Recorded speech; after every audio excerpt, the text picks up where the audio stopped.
All right, here we go. We have reviewed Maul, Ahsoka, Obi-Wan.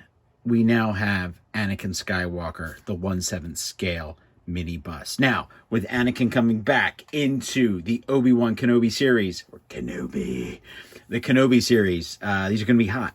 So, yeah, we're going to get into this bad boy. This is the new window box packaging that Gentle Giant has done for every member of this line. So that's really cool. Oh, we already have a little, I see the lightsaber just popping out there just a little bit. Got some hard plastic, no twist ties. So if you look at our Ahsoka review, which we have posted, you'll notice that there is a hard plastic here. There we had metallic twist ties. So here we have Anakin from the end of the series, 1/7 scale, limited to 3,000 pieces. The new window box is cool. I think it's a little odd, especially something like this. You want to display this out of the box, in the box. I don't get it. But to each his own. It's funny how this is starting to disappear, though, off of regular action figures. So, how cool is it? We're going to find out. All right, so we're back. We've got them just about out of the package here. Just want to spotlight this. We have 1,682 out of 3,000. So this is our new Anakin Skywalker 1/7 scale mini bust. And as you can see, we do have a nice little program here in the back. We've done Obi-Wan. We've done Ahsoka. Now we've got Anakin here. Anakin was the first one I saw at Toy Fair. I believe that was Toy Fair 2020. That was a long time ago. Seems like forever ago. But it was one that I was like, ooh, that looks hot. Definitely want to get one of those. I'm a big fan of the Clone Wars series. I think that Anakin's story, his descent into darkness, I think is better foretold there than in 2 movies. And kind of made me all warm and fuzzy that Hayden Christian went back and watched the cartoon series. I thought that was very cool of him to do, to get an idea of our perspective of the character now that we've had all this time with him in a different format. So, this is interesting. This feels like a solid piece, but it is actually taped. So, we'll just do a little tape action here. Okay. And we've got the lightsaber right here. I think it's, if you go back and you look at my review of Ahsoka, she's got a point on her blade, where Anakin's is rounded, smooth. So, 1,482 out of 3,000. And I think what I'm going to start with immediately is this light heather purple tunic that's over his Jedi robes, you know, just kind of the extra layer here. I didn't really notice that in the series. I knew that the color standed out, but I always thought it was more of a black, you know, the foreshadowing of Anakin Skywalker becoming Darth Vader. But it's here on the hands. It's on the gauntlet hand, the severed hand.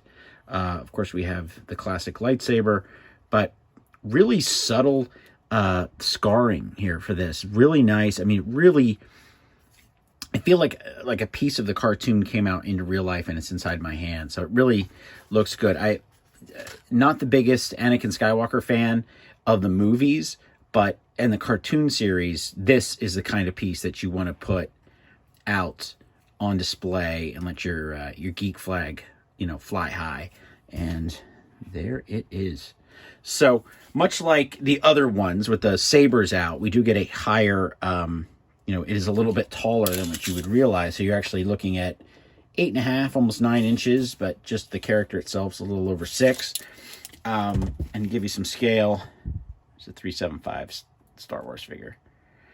So what else am I seeing here that's really popping out to me? The subtle red is nice. That's just glare. It's subtle red here in the robe, not the Obi-Wan robe. That's what's nice about it. You actually get more color. And I guess it depends on the high resolution of your television and what version that you're watching. You're watching the old Blu-rays, you're watching the DVDs, or you're watching it on your phone, you're watching it, you know, on 4K. What you're going to see, I never would have thought that these are reds, or really, you know, a burgundy. That's nice. And then I do like the dirtiness, the darkness of his hair that's here with the Jedi mullet in the back.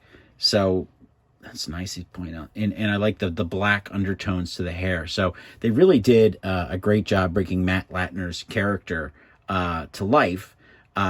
in 3 dimensions. And that's what's really nice about it. Now, I would have probably done something a little bit different with the busts, but none of the busts for any of these releases were special, as in like has a Jedi symbol, or it has it had Vader's belt here, at this point, like a foreshadowing or anything like that, or it was the symbol of the Republic or a Sith. It was none of that. It was they're all very the same. So you can line them all up and definitely have a coherent set. So this stands out to me. It's really nice. I really do like it. I love the weathering here. It's not something you think about when you have a cartoon in your hand, especially one as high stakes as the Clone Wars was for cutting edge television. But there's so many more colors here that you don't even think about, and you keep staring at it and you see different things each time. So it really makes me want to get 4K. Watch the series in 4K if it is that. I do definitely remember the jumps in between watching it on different televisions, and especially from show to Blu-ray. What a difference that was. So this is Bob from Total True Recon. Really loving this 1/7 scale mini bust by Gentle Giant of Anakin Skywalker from the Clone Wars. Oh man, it's good stuff.